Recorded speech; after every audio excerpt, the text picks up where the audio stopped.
The Pillar of Power, a radical shift in immigration policy. The cornerstone of Donald Trump's potential second-term agenda is a radical transformation of the U.S. immigration system, moving from targeted enforcement to comprehensive mass expulsion and ideological screening. This planned overhaul goes significantly beyond the policies of his first term and seeks to redefine the very nature of entry into the United States. The declared policy agenda: Third World ban and mass deportations. The most striking proposal involves a sweeping expansion of executive authority to restrict entry, often couched in terms of a Third World ban or extreme vetting. The rhetoric centers on preventing entry from nations deemed high risk or those associated with communist and Marxist ideologies. This proposed screening would be far more pervasive than the 2017 travel ban, targeting not just certain countries, but ideological fitness and potential loyalty to American values. For those seeking entry, including legal permanent residents or even certain citizens returning from abroad, the process could become politically and ideologically charged, establishing a significant hurdle based on belief rather than solely criminal history or security threat. Simultaneously, the campaign has outlined a colossal plan for mass deportations targeting undocumented immigrants living within the country. This involves an unprecedented mobilization of federal resources. The administration intends to utilize the U.S. military and National Guard, a legally contentious move, to conduct sweeping, large-scale domestic raids. New or expanded deportation force units would be created, specifically tasking Immigration and Customs Enforcement, or ICE, and other agencies with locating, detaining, and removing millions of people. Furthermore, a second Trump term would likely see the aggressive use of executive orders and non-traditional legal mechanisms to bypass legislative gridlock. This includes reviving and expanding policies similar to the pandemic-era Title 42 to swiftly expel migrants at the border without standard due process. The goal is clear: to establish a continuous, impenetrable barrier at the border while aggressively clearing the backlog of undocumented residents internally, thereby drastically reducing the immigrant population within a short time frame. The mechanics of mass deportation. The sheer logistical complexity and scale of deporting millions of people, estimated to be around 11 to 12 million, are staggering. Implementing this plan would require vast temporary detention facilities, a massive increase in personnel, and the appropriation of billions of dollars. Targeting and enforcement. The focus would shift from arresting recent border crossers to conducting mass raids in workplaces, homes, and community gathering places, inevitably leading to the detention of individuals who have lived in the U.S. for decades, often with U.S.-born children. The cooperation of local law enforcement, which is currently varied due to sanctuary city policies, would be aggressively sought and potentially mandated, creating friction between federal and state/local governments. Legal and constitutional challenges. The plan is a certainty to face immediate and intense legal challenges. Key issues will revolve around the Fourth Amendment, protection against unreasonable searches and seizures, and the Fifth and 14th Amendments, due process and equal protection. Courts will scrutinize the administration's authority to use the military for domestic civilian enforcement, and whether the planned detention and expulsion procedures adhere to basic constitutional rights, particularly for long-term residents with deep community ties. The separation of powers, the president implementing policies without congressional approval, will be a central legal battleground. The human and social cost. The implementation of mass deportation would inevitably lead to widespread family separation, devastating communities, and creating immense psychological distress. Children, many of whom are U.S. citizens, would face the agonizing choice of remaining in the U.S. without a parent or accompanying a deported parent to a foreign country they have never known. The policy would create a climate of fear that extends beyond the undocumented population, affecting legal residents and citizens from immigrant backgrounds, leading to social isolation and reduced participation in public life, for example, a reluctance to report crimes or seek medical help. Impact on American labor and demographics. The immediate economic impact of mass deportation would be concentrated in sectors heavily reliant on immigrant labor, resulting in significant labor market disruption.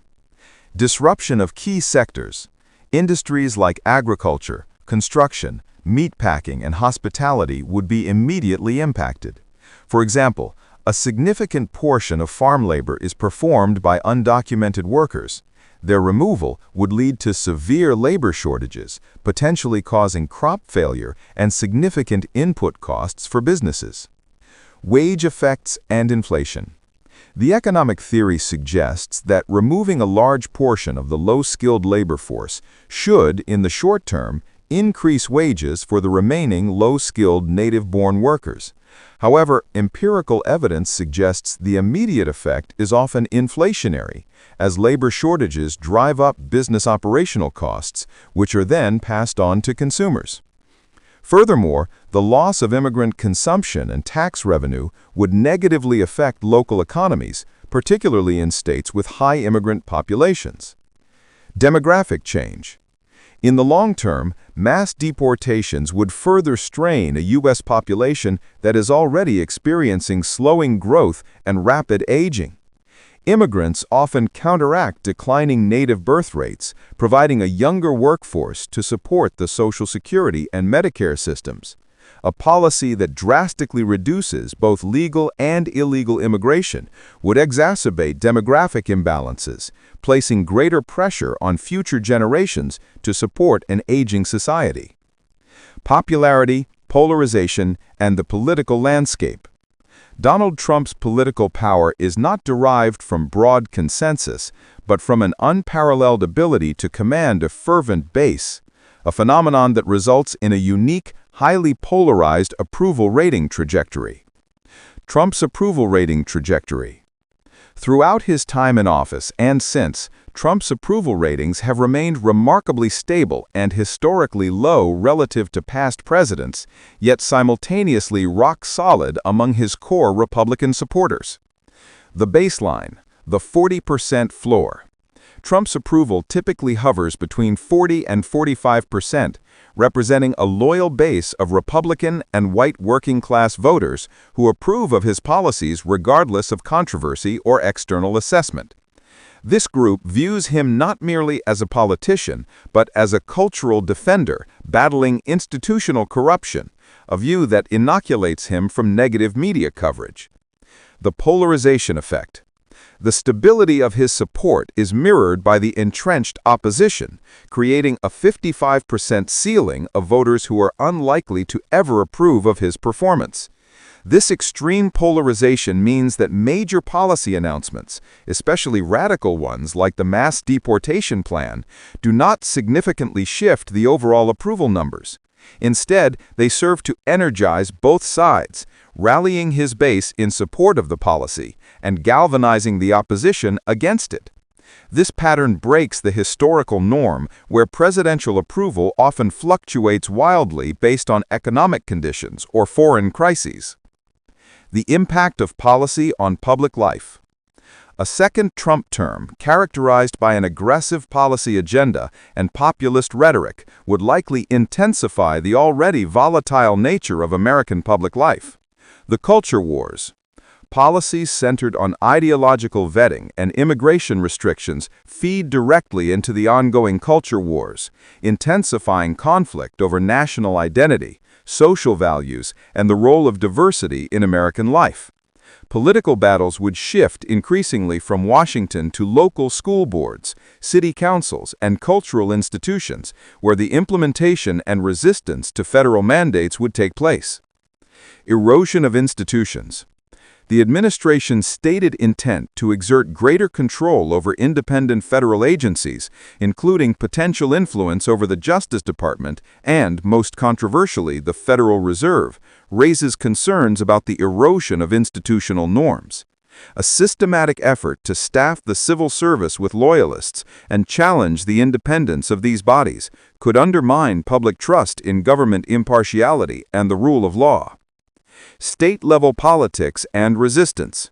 The mass deportation plan, in particular, would trigger immediate and organized resistance at the state and local levels.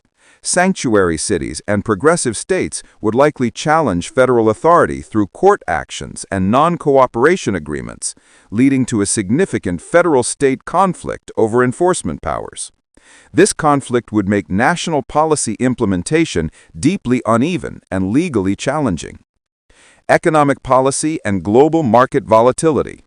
A second Trump presidency promises a decisive shift toward economic protectionism and a challenge to the traditional independence of U.S. monetary policy, creating significant uncertainty for global financial markets. Trade wars and protectionism. The central economic policy plank is a dramatic escalation of protectionist measures, most notably the proposal for high across-the-board tariffs on all imports, potentially set at 10% or higher. Universal tariffs and inflation. Economic consensus suggests that imposing universal tariffs would function essentially as a massive tax increase on American consumers and businesses. While the stated goal is to encourage domestic manufacturing, the immediate effect would be higher prices for imported goods, leading to widespread inflation. Businesses reliant on foreign components would face sharply increased input costs, potentially forcing them to either pass costs to consumers or relocate their operations. Impact on global supply chains. Companies have already spent years adapting to the trade wars of the first term. A new, more aggressive round of protectionism would compel multinational corporations to accelerate the restructuring of global supply chains, moving operations out of targeted countries and potentially leading to a fragmentation of global trade. This includes a likely acceleration of the decoupling from China, but also increased friction with traditional allies like the European Union. Retaliation risk. The imposition of unilateral tariffs almost guarantees reciprocal tariffs from major trading partners.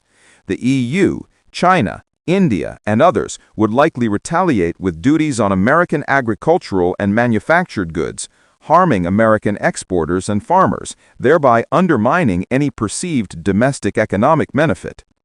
Fiscal and monetary policy. Trump's economic agenda also entails significant challenges to fiscal prudence and the independence of the Federal Reserve. Tax cuts and deficit spending.